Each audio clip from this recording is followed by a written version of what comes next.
இந்த நாட்டிற்கு சொந்தமாக இராணுவம் கூட கிடையாது. வருமான வரி இல்லை மற்றும் நிதிகளின் இறக்குமதி அல்லது ஏற்றுமதிக்கு எந்த தடையும் இல்லை. உணவு உட்பட கிட்டத்தட்ட அனைத்து பொருட்களும் தண்ணீர், மின்சாரம் மற்றும் எரிவாயு இறக்குமதி செய்யப்பட வேண்டும். முதல் இந்திய தமிழ் வரை 30 மொழிகளில் புத்தகங்கள் மற்றும் துண்டுப்பிரசுரங்களை அச்சிடலாம்.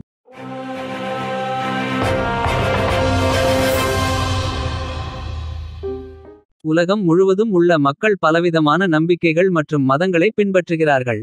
பெரும்பாலும் அனைத்து நாடுகளிலும் எல்லா மதத்தினரும் கலந்து தான் வசித்து வருகிறார்கள். இந்நிலையில் உலகில் ஒரே ஒரு நாட்டில் மட்டும் ஒரு முஸ்லிம் கூட இல்லை என்று சொன்னால் உங்களால் அதை நம்ப முடியுமா? ஆம், அது உண்மைதான். அதாவது உலகின் மிகச் சிறிய நாடாக கருதப்படும் வாடிகன் சிட்டியில் தான் ஒரு முஸ்லிம்கள் கூட வசிக்கவில்லை. இது உலகம் முழுவதும் வசித்து வரும் கத்தோலிக்க கிறிஸ்தவர்களின் தலைமையிடமாக இருக்கிறது. இங்குதான் மதகுரு போப் ஆண்டவரும் வசித்து வருகிறார். இந்த வாடிகன் சிட்டி இத்தாலியின் ரோம் நகரில் அமைந்துள்ளது. இந்த நாட்டிற்கு சொந்தமாக இராணுவம் கூட கிடையாது. அதற்கு பதில் போப்பாண்டவர்களால் நியமிக்கப்பட்ட சுவிஸ் மிஷனரிகள் தான் பாதுகாப்பு பணியில் ஈடுபடுகிறார்கள்.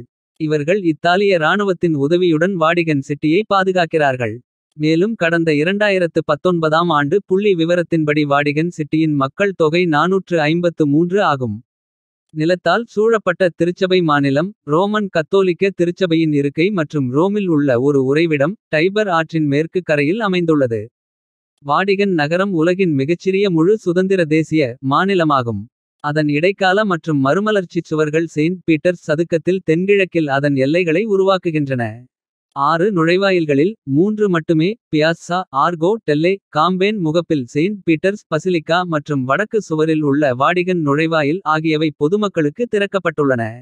4ஆம் நூற்றாண்டில் கட்டப்பட்ட மற்றும் 16ஆம் நூற்றாண்டில் மீண்டும் கட்டப்பட்ட செயின்ட் பீட்டர்ஸ் பசிலிக்கா மிகவும் அற்புதமான கட்டிடம் ஆகும். செயின்ட் பீட்டர் தி அப்போஸ்தலரின் கல்லறைக்கு மேல் கட்டப்பட்ட இது கிறிஸ்தவ மண்டலத்தின் இரண்டாவது பெரிய மத கட்டிடமாகும். வாடிகன் அரண்மனை நகரச் சுவர்களுக்குள் போப்பின் வசிப்பிடமாகும். திகோலி சி என்பது ரோமன் கத்தோலிக்க திருச்சபையின் அரசாங்கத்திற்கு வழங்கப்பட்ட பெயர். இது ரோமின் பிஷப்பாக போப்பின் தலைமையில் உள்ளது. எனவே புனித சீயின் அதிகாரம் உலகம் முழுவதும் உள்ள கத்தோலிக்கர்கள் மீது பரவியுள்ளது. 1929ஆம் ஆண்டு முதல் வாடிகன் நகரில் வசித்து வருகிறது. இது போப் தனது உலகளாவிய அதிகாரத்தை பயன்படுத்துவதற்கு ஒரு சுதந்திர அரசாக நிறுவப்பட்டது. வாடிகன் சிட்டி அதன் சொந்த தொலைபேசி அமைப்பு தபால் அலுவலகம் தோட்டங்கள் வானியல் கண்காணிப்பகம் வானொலி நிலையம் வங்கி அமைப்பு மற்றும் மருந்தகம் அத்துடன் 1506ஆம் ஆண்டு முதல் போப்பின் தனிப்பட்ட பாதுகாப்பிற்கு பொறுப்பான சுவிஸ் காவலர்களின் குழுவை கொண்டுள்ளது. உணவு உட்பட கிட்டத்தட்ட அனைத்து பொருட்களும் தண்ணீர் மின்சாரம் மற்றும் எரிவாயு இறக்குமதி செய்யப்பட வேண்டும்.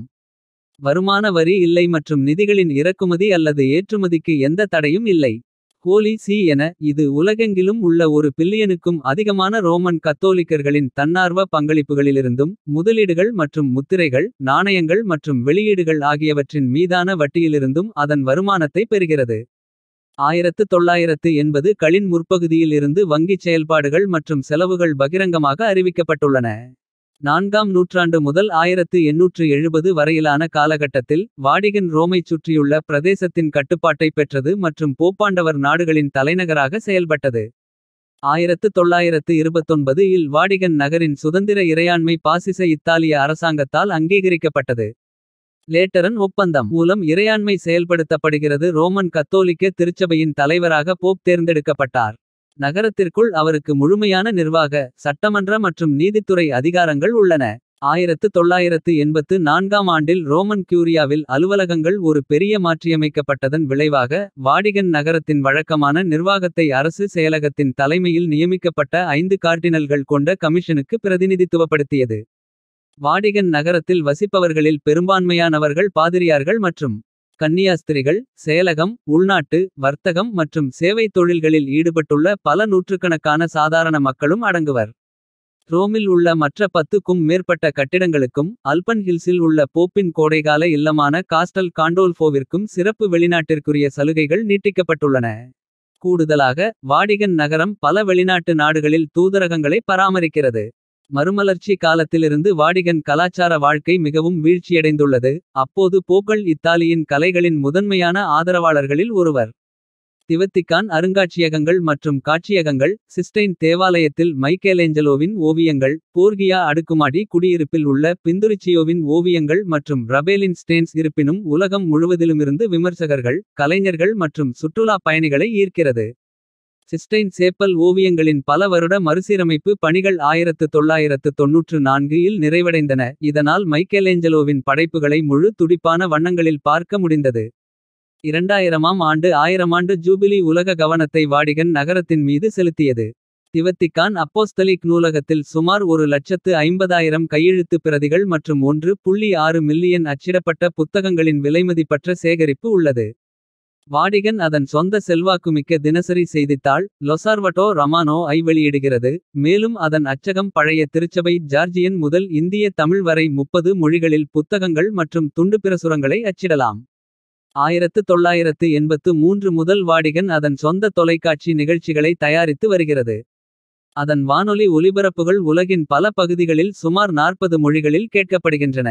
வாடிகன் நகரம் யுனெஸ்கோ ஆக நியமிக்கப்பட்டது 1984 இல் உலக பாரம்பரிய தளம். 1984 இல் வாடிகன் நகரம் யுனெஸ்கோ ஆக நியமிக்கப்பட்டு உலக பாரம்பரிய தளமாக விளங்குகிறது.